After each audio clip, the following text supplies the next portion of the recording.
Welcome to Ward B. First off, make rounds checking all side rooms.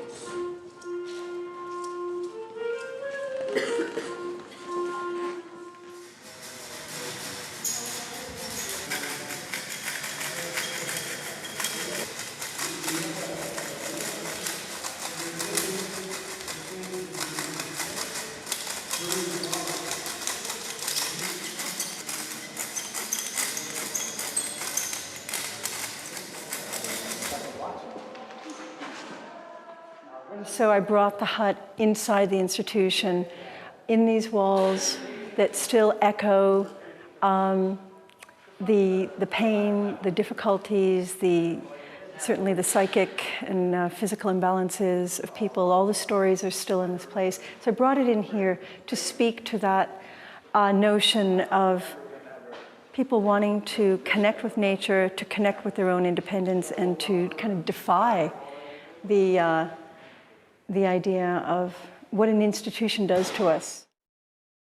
For some of us, it's pretty loaded, the whole situation, the whole, as many people fall on one side of the fence or the other in terms of their perception from, the glorious institution for some and the incredible victimization of people on the other side. It was just like the insane asylum, like where all the crazy people went, and there were just a lot of stories and a lot of fear, and I guess just people not really knowing what went on here, so they made up stories. Yeah, my mom and dad would always say that the Weyburns were the mental hospital as they're taking us to Weyburn. So, like downstairs and seeing the rooms with the little tiny hole to look in, it's just really overwhelming. I don't know, I found when I started to get stressed out by it, I just look out the window, and I can imagine that a lot of people have done that in this building. A block-headed farmer from not far from here used to send away for a new mail-order bride every summer, which would die the following spring during childbirth. He'd bury them in summer fallow and then crop over them in the fall. Finally, one of his wives survived childbirth. She was shipped off to Weyburn and never returned. It's pretty overwhelming, just driving down the driveway, and you're just, I guess as a woman and thinking about the era when women were housed here, many of them inappropriately and against their will, and issues of human rights for women and how far we've come.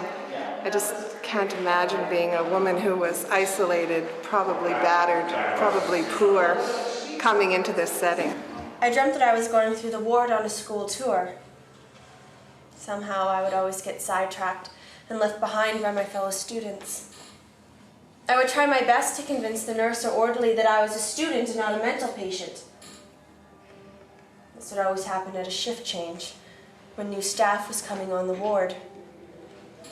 The nurse would smile at me and say, "Yes, dear, that's fine. You'll be a good girl now and won't give us any trouble." Well, I would panic and start crying and screaming, and the nurse would call for an orderly to come to aid her in sedating me. The orderly would come running down the hallway towards me with a syringe. I would turn, somehow make it through the door at the end of the hallway. And every time I entered a new ward, I would run and jump over another defective.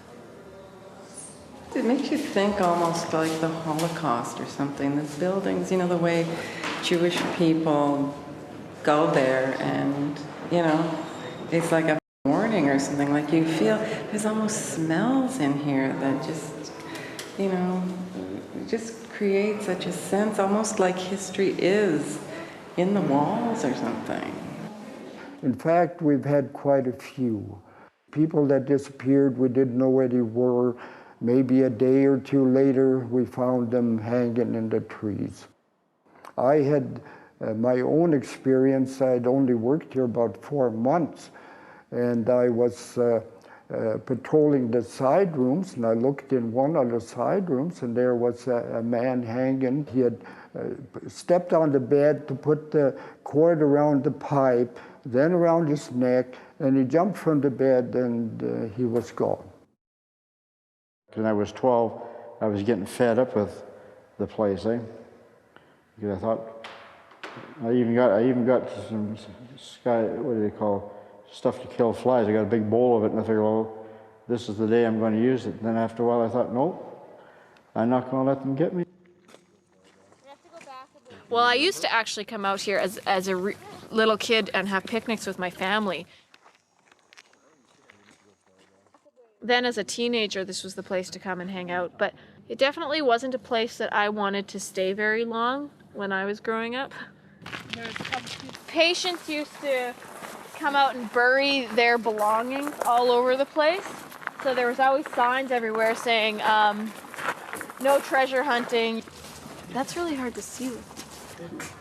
Yeah, this is exactly the place that I always thought was Hangman's Hut. This is Hangman's Hut, and as you can see, there's the beam. And there was just all kinds of stories about, well, the one that I always heard was that a man hung himself here and that this place was haunted by this man who hung himself here. And it was just a place that we all came looking for all the time and just tried to scare the shit out of ourselves. I thought I might go on all the different units, but there's a couple of them I really don't want to spend a lot of time on. I don't enjoy some of the memories that get stirred up.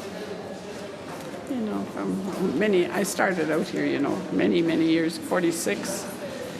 And that was the time when the big crowd was here and all the large groups of people and, few staff and custodial care. There's some memories that are not really good.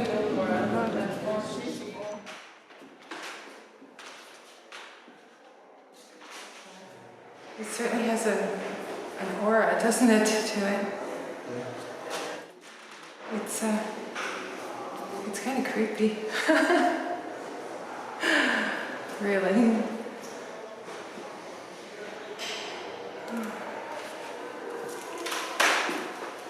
It's kind of emotional, actually, because I just get this feeling that there's other things here besides us, and I can just feel it. It's like things haven't been released yet.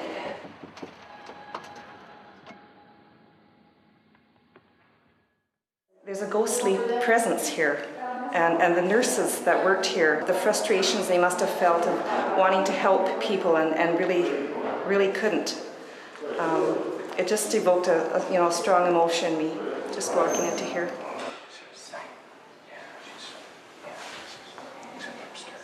We nurses gather in pools of white, the ends of halls, behind desks, on top of desks. We speak in hushed whispers, in tones and languages that they don't understand. It scares them. We fill our needles, sharpen our knives, and cool our stethoscopes. My flashlight bouncing along the ceiling, and my feet speaking along the floors in smooth, measured, but sinister tones. A bed check. They all keep in mind that everything is done under the watchful eye of a nurse. I remember being on night shift and having to go down those large wards of patients sleeping with a little flashlight and just checking to make sure everyone was all right, and it was so dark and frightening. And I remember it being quite intimidating for me at the time. Sometimes I'm up and sometimes I'm down.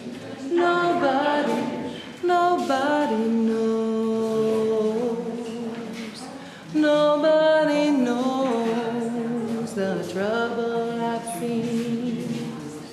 Glory, hallelujah. For realism in history, they would not have allowed a nurse to wear skirts that short, and she just added, or her shoes, to be that dirty. That would not have been, she would have been out the door. That's true.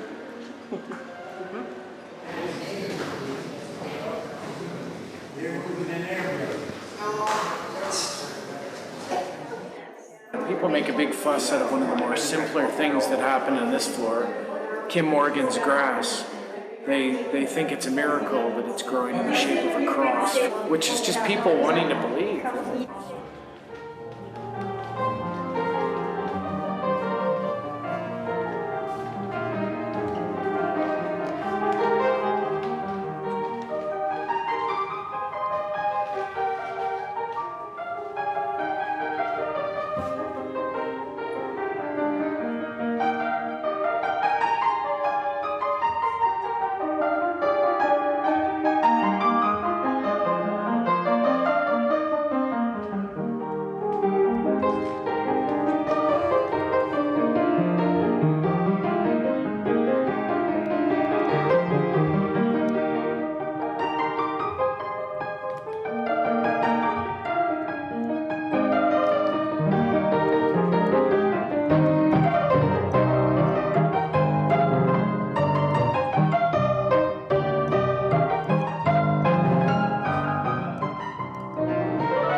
This whole room has been cast in latex, and I've pulled it off. And now I'm going back into it and fixing it. Because for me, these walls carry the memories and experiences that happen within the building. It's so creepy that the windows are so high up.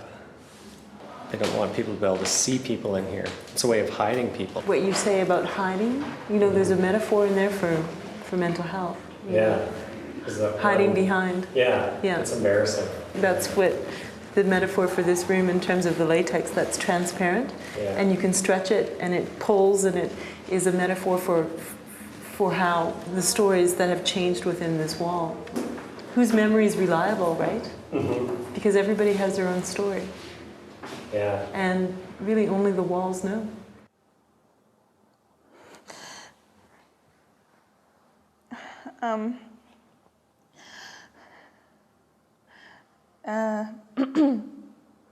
She asked me to take some extra shifts because of the epidemic on A level.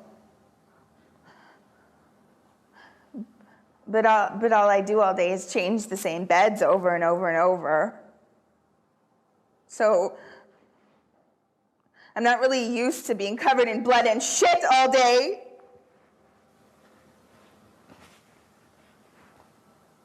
I mean, some of the pieces I found really offensive.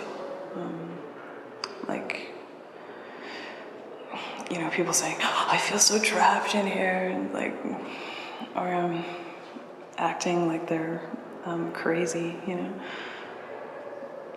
I thought it was like a lot of the work was pretty insensitive, actually. I wasn't anticipating people being so affected by the things I've been doing and saying. A lot of people have been actually like trying to comfort my character and stuff like that, patting me on the back and telling me it's going to get better and telling me it'll be okay. So that's been kind of interesting.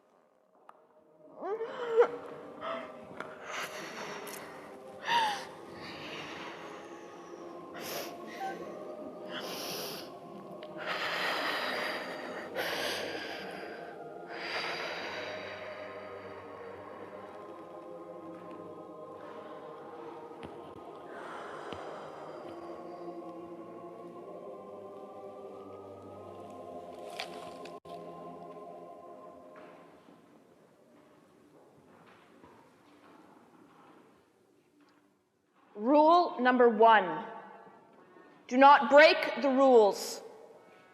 If you break the rules, you will be punished. It is my job to teach you silence, to teach you independence, to teach you survival in the world out there.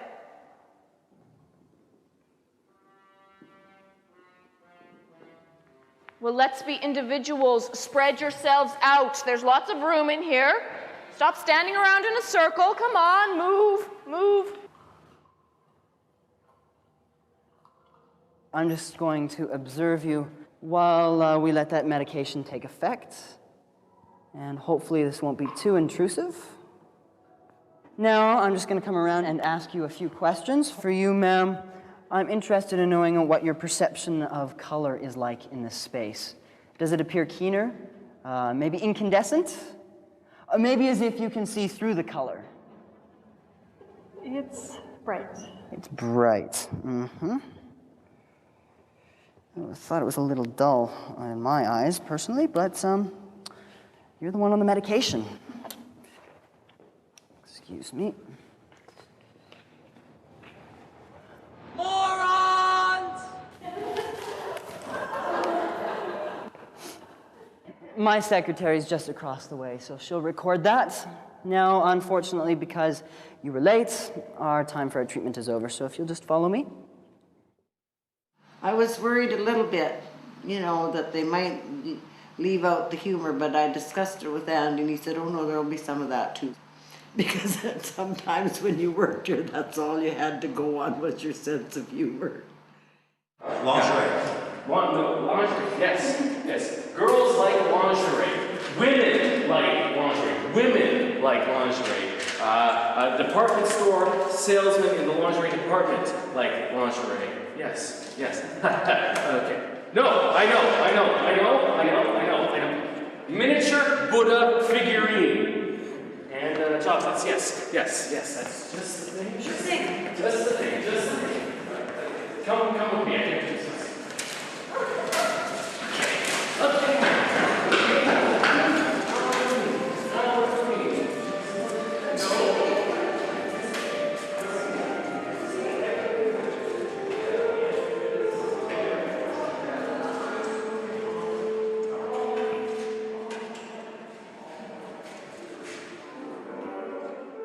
You want to know an odd response this lady thought? I got this impression that I really was a part of this place. She somehow looked at me as what I was doing was crazy. I thought that was interesting. Just for a second, it made me feel self-conscious, like I should actually be in here, you know? I think the art has been therapy for me, but, you know, way back then, who knows, I could have been stuck in a place like this, so this could have been my history. Could have, I don't know. The secrets of the past have to be revealed, need to be revealed. And that's the most important thing, the stories of ex-patients. Grandfather Stacy, his dying request was to get me out of here, and that's what started it, I think. Then I found out that I was leaving. I told him, I'm going to come back and straighten this here place out if I can. The spring of '53 is when I set it all up. I said the RCMP should be here, but not in uniform. And I like to be able to pick out some choices for these here people. They either quit, get fired, or they get charged. It was set up that they just come one by one into the office, but they don't know what they're being called to the office for. They just could be changed in whatever ward they're going to be on. And when they saw me and they saw the patients there and the 3 staff members, then they knew something was up. So it seemed like I was in charge of the thing. I just said, you got 3 choices. And they all quit. But the men would never apologize,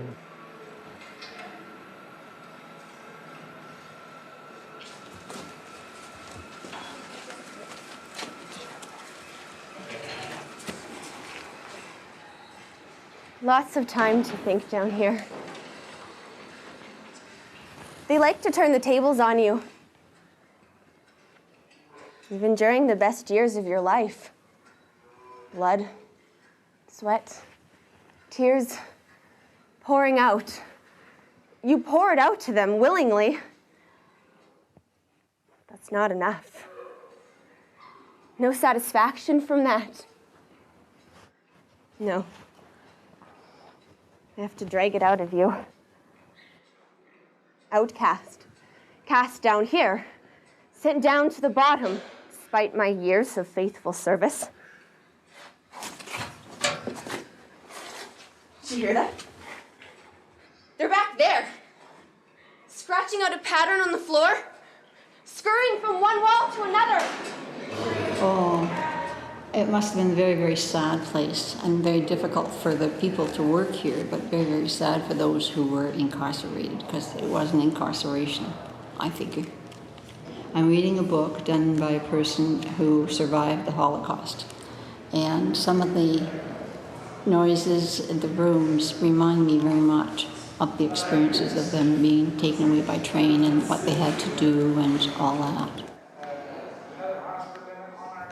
I think there is a small percentage of emotionally disturbed people who are chronic and somewhat harmful to themselves that will require structured support systems. Now, should that be in large psychiatric hospitals? No. Should that be in small places that are inside the community? I think yes, because I think then they're able to access more modern, they're able to keep in touch socially and emotionally with their families. There are people that are only going to be able to function sort of marginally, and so that they need a place where they're safe and feel safe, and that they don't have that anymore. A lot of the schizophrenics are in jails. A lot of them are in you know, foster homes with very little support because there's really not enough resources to go around.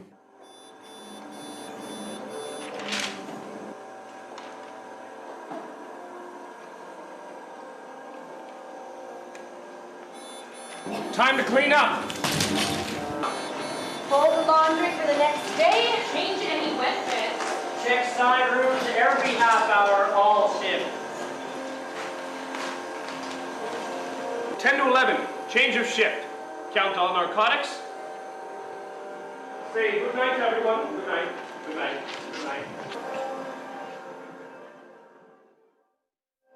We put a lot of work into something like this. It's always a little emotional when you have to just leave it and it's done and that's over. You know, there's not too many sequels to a lot of things that people do, so. There's a possibility that we'll never be back in this place. I mean, there's always, you know, I'll never revisit the script or a play, but you'll be in the same theater again someday. But when you're doing something site-specific, it's very different.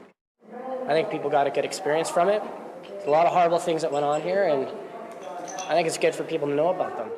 At a grassroots level, what people remember and what people tell about an institute like this is going to elucidate their memory, but that there's no one central core truth about the place, you know, because one person would tell the truth and then another person would tell the truth, but those truths are sort of mutually exclusive, they're not reconcilable.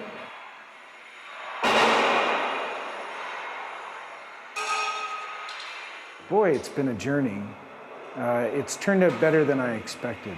I think the thing that really surprised me was really the way the community has responded, because some of the things that we're doing here aren't what they expected, I don't think. I don't think anyone knew what it was going to be, and maybe we didn't even know. In fact, I can say we didn't even know exactly what it would be.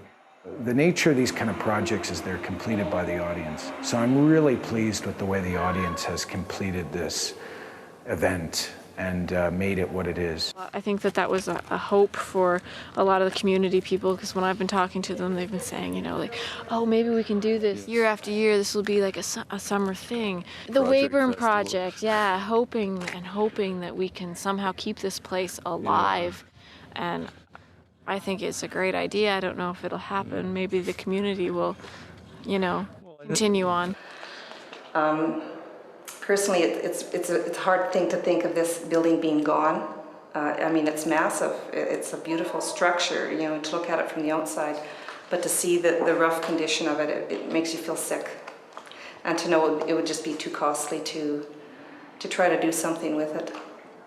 There are layers and experiences in this building that we want to strip away and allow the building to have one more iteration of itself before it is perhaps condemned and taken down. I just think this is an amazing project that the community has taken, and I think they should be commended for bringing this history back to life and helping us all think about what does mental illness mean in our society today, because we sure never want to go back to this. You know, this place, like many other places, there's always a stigma attached, and it's not good, you know, it's not good for the general public, but the stigma is invisible. It's something that can't be erased. You could move this entire building and the stigma would still be here. Some people don't realize that. They say, well, get rid of the mental hospital, move the patients out, and there'll be no more stigma, but you can't do that.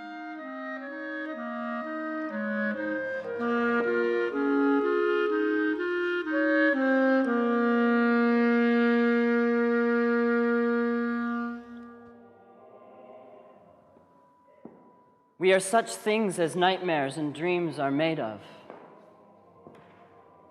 And our lives are set in an amalgam of space and time from their beginnings to their end.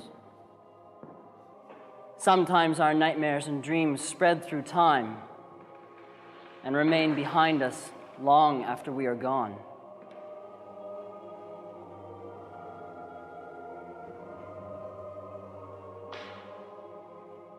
This is my nightmare.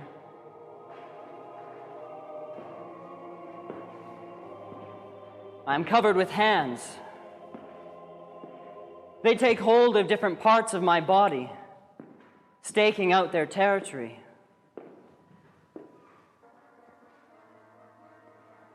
And I come to believe that society can accommodate itself to the most humble laborer, but that it justifiably distrusts the mad thinker.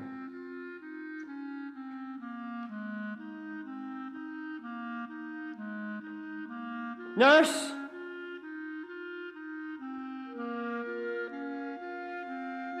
I'm ready for my treatment.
of the very first notions of the design was to put the bones back into the earth. The artifacts that they were finding, the paleontology that was going on, the science and discovery around it, led us very quickly to a very simple idea of putting a building into the earth, putting the bones back into the ground to their rightful place in the earth, and giving people the experience of kind of the container that these artifacts were coming from, getting back into the earth and being part of the earth.